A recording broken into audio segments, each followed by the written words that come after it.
Good morning, church family. Wonderful as always to worship with you as community in God's house, both in person and online. Quick reminder, next week and the week after, Sunday the 10th and the 17th, are our final two sessions of Vacation Bible School. Now, VBS is for everybody, for children and adults of all ages, so I hope you'll join us. There will be games and music and prizes and Bible study, and lunch is provided. So please join us after church the next two following Sundays. Sign up online or in the breezeway, but even if you don't sign up, just come anyway. The sign up just helps us to know how much food we need to prepare. But as I think about it, there always seems to be food left over. People are taking it home, so either we're providing too much or it's the miracle of the fishes and the loaves all over again. If we could just get 5,000 people to show up, then we could really put that miracle to the test.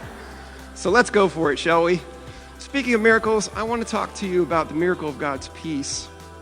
I was inspired this week by our gospel message where Jesus is sending out his disciples to share God's peace with people in the neighborhoods, in their homes, with everybody all around. And this is what he tells them. He says, whenever you enter the house, first say, peace be to this house. And if anyone is there who shares in the peace, then your peace will rest on that person. But if not, it will return to you. So it got me thinking about God's peace. Let me share with you this illustration I came up with. God's peace is like a ball.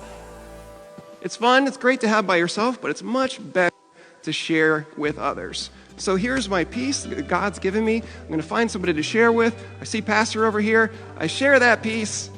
He catches it, he receives it, and he can even share it right back.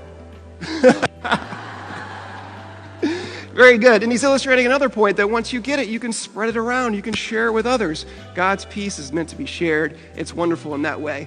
But what happens if I share God's peace with someone and it doesn't return to me?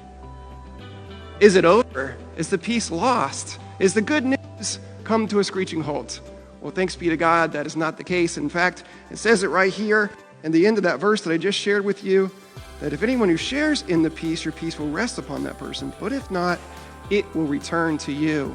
When it doesn't return to you, then God's peace is like a boomerang, always coming back to you. Share it as much as you like, as much as you can. God's peace can't be lost or taken away or stolen. It returns to you every time, whether a ball or a boomerang. And this message is underscored by Christ in John 14, verse 27, where Jesus says to his disciples once again, peace I leave with you, my peace I give to you. I do not give as the world gives, so do not let your hearts be troubled. Do not let them be afraid. Church family, don't let your hearts be troubled.